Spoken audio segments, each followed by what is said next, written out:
to emphasize like what it looks like when you really are doing skills in the moment all day long.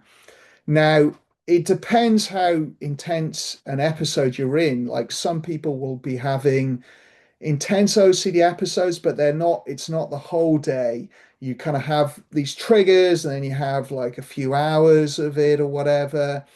Um, you know, if you're having less symptoms like that, what can catch you out is that you're just not ready for it and you get caught out and you get very consumed in it, but then you've sort of almost out of it. You're like, oh God. And then you're out of it and you don't want to practice because you don't want to poke the bear. And then you're kind of thrown around by those rapids in that river. You're in that calm bit of river and then suddenly you're being buffeted around by the river again and you're never getting ahead of it. Now, um, I'll come back to that.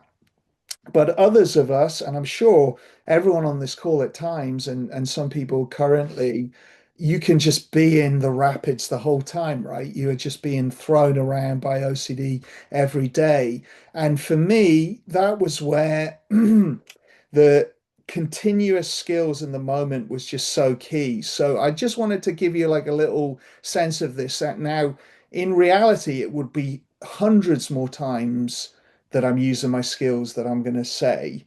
But this is, the best way I can sort of demonstrate it. So I'll get to the nighttime. So the nighttime would have been a nightmare, but then I'm waking up and heart's pounding, stomach's in knots. I'm either in that very high anxiety and not much OCD symptoms, just the panic or dissociation or depression, or the intrusive thoughts are instantly there, hitting me right away. So the moment I wake up, I would be dropping anchor.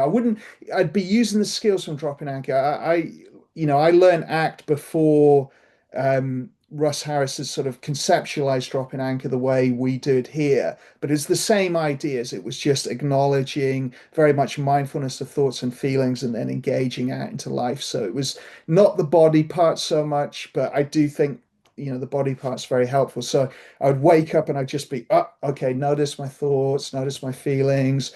I might have some self-talk to remind myself, okay, let's work on acceptance, let's try and make room for this. Okay, like get out of bed, Johnny, get out of bed, get moving, get doing stuff. I'd have a plan for the morning, and it might be, let's say OCD. So this at times for me it was panic, dissociation, depression, but let's go with OCD to begin with. So constant intrusive thoughts, all very believable. So I'm just using my skills, I'm acknowledging and I'm getting myself downstairs somehow and I'm having, a hot drink and I'm just practicing my skills the whole time. And like to begin with, it might be every couple of seconds I'm noticing and refocusing. And then maybe I've gotten a bit more distance. Like when I was first working on it, that was all day long like that.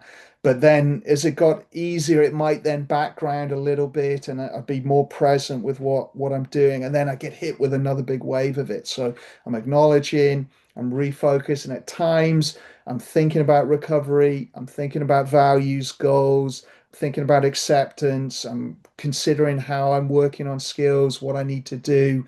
I've got a full plan for the day. So the day is very much mapped out and I'm sticking to that plan no matter what. Very isolated, very alone at that point, but I'm just using my skills, maybe getting out of the house, going for a walk. And then the whole walk, I am acknowledging my thoughts, my feelings, refocusing. If it becomes more the feelings, I might drop into the body for a little bit, observe the kind of heaviness, confusion, dissociation, my head, the kind of heart palpitations, the heaviness, tightness, the knots in my stomach. I'm taking it a piece at a time, observing each piece, and then I'm refocusing back on my walk. Maybe it's my mind more. My mind's throwing me all kinds of horrendous things or terrifying things, and I'm acknowledging, refocusing. Okay, that's just an hour getting out the house. That continues the whole day for me. And then, as I'm getting better, I'm getting more gaps in it, or it's getting more distance, getting backgrounded. But there were many days where it's like that all day long. I remember, train journeys up up, like how long would it been? It's kind of long train journey, 6 or 7 hours. I'm just doing that the whole way because I've got hyper awareness the whole train journey, or I've got intrusive thoughts the whole train journey, or something like that. Or, I was very afraid of flying, so I'd go start flying again and I'd be doing my skills for 14 hours as I go to the airport and I get on the plane and then I'm on a long plane journey and the whole. So I just want to give like a sense of what it's like. So that's what was most helpful to me. Then I might get through the whole day like that. I'm trying to socially connect more. If I was at work, I was trying to get more engaged with work again. By the evening, I'm then doing my planned practice. So I'm sitting down and I'm doing some mindfulness practice, working on diffusion and acceptance, maybe with mindfulness of breathing or things like that. Now I would be doing the ACT skills as we're doing them here. And then I'm going what planned exposure. So imaginal exposure.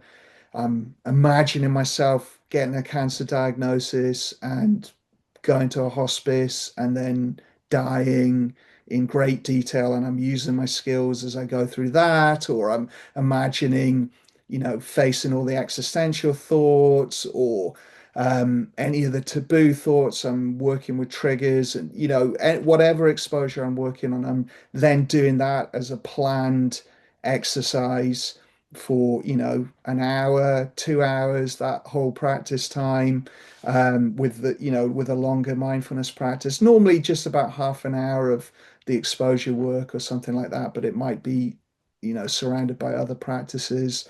And I'm doing a lot of thinking about workability. I'm thinking, you got to go all in on this, Johnny, that nothing's been working, you feeling more suicidal, you don't have a chance unless you go for this. Let's go all in. So I'm doing a lot of that kind of quite bleak workability, really, and being honest about how tough it was.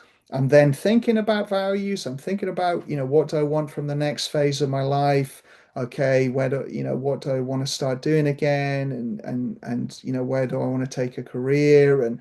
Um, and then I'm doing self-compassion as well. I might be doing some self-compassion practices as well. So that's the kind of evening journaling, making notes, thinking, listening to some podcasts on recovery. And then I'm going to bed and what some of the sleep disturbance I had was like I had all of it. I had times I couldn't get to sleep. I had the times when you'd get to sleep, but you wake up after half an hour in a panic attack, and then you'd do that multiple times, or be awake for long periods of time in the night. And so I'm practicing my skills all through the night as well with all of that.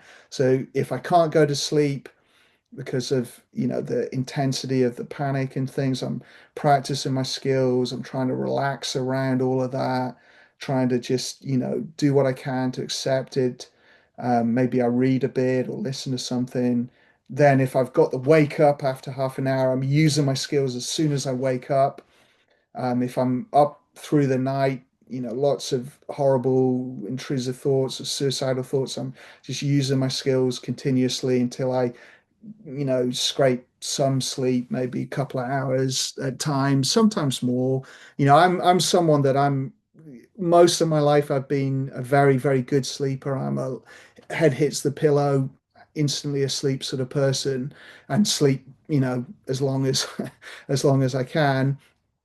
So for me, it was really tough to just suddenly not be able to get to sleep, suddenly be waking up 4 or 5 times a night in panic attacks, had big chunks of the night I was awake. That was a huge, nothing I'd ever experienced. So I then made the nighttime was practice time as well, just working skills with all of that. Now, it's not like the whole time was as intense as this, but there would be, a day like this. The next day it might be a bit easier, but still lots of continuous symptoms, but they might be a bit more backgrounded. Sometimes it was weeks like that, longer. Sometimes it would get a lot easier and I would fall into, oh, brilliant, the acceptance has made it gone away. And then, sure enough, it would come back. And, so I had to grapple with how to get the genuine acceptance and themes jumping around and things changing. But basically, that kind of intensity was what really helped me. So I wanted to just share that in a bit more detail because I think it's important to get a sense of that. Now, I always say gentle relentlessness because that could sound quite effortful, but I had learned about sort of gentle effort from meditation. Actually, that's a big principle in sort of traditional meditation is that you don't use intense effort. You use a sort of very gentle effort. The harder you try and grab hold of the mind, the more it sort of slips through your fingers. So I kind of knew that idea. And then I was like, right, I can't do this forcefully. It's got to be gentle. I know it's not going to work if I really try and push it. So that's why, like, although that sounds very intense, the effort I'm trying to use is quite relaxed, just enough to get my attention focused on something, to get diffused.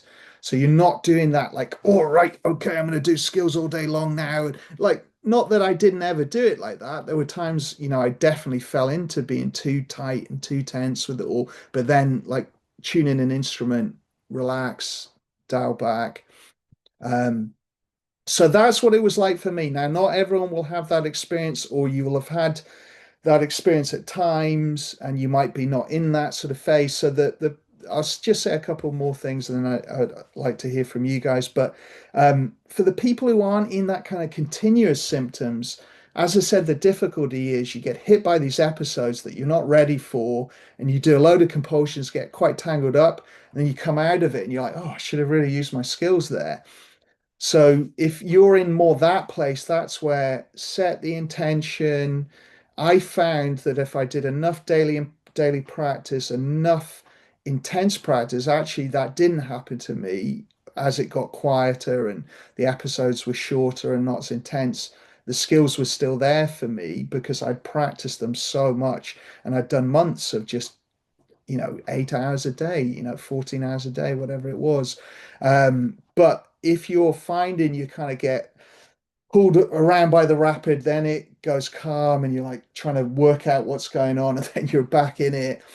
Okay, you got to do the intention setting, you got to do the daily skills practice, you got to try and get ahead of that, and then doing a micro version of what I'm describing. So an hour might be like I just described, where you're just working those skills, refocusing, and it might just be a much shorter period of time.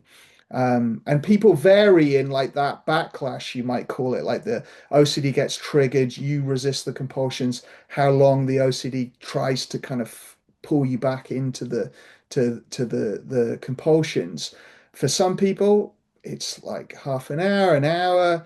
I've got someone just now that it was 3 months, 3 years. He was stuck in continuous stuff for, I think he said 3 years. So, it can be very long at times as well. And that just probably varies on all our brains and our personalities and our threat systems and how active our amygdalas are and all this sort of stuff. But you've got to be ready to just work at that sort of intensity to match what you're going through. And that's a very hard thing to do.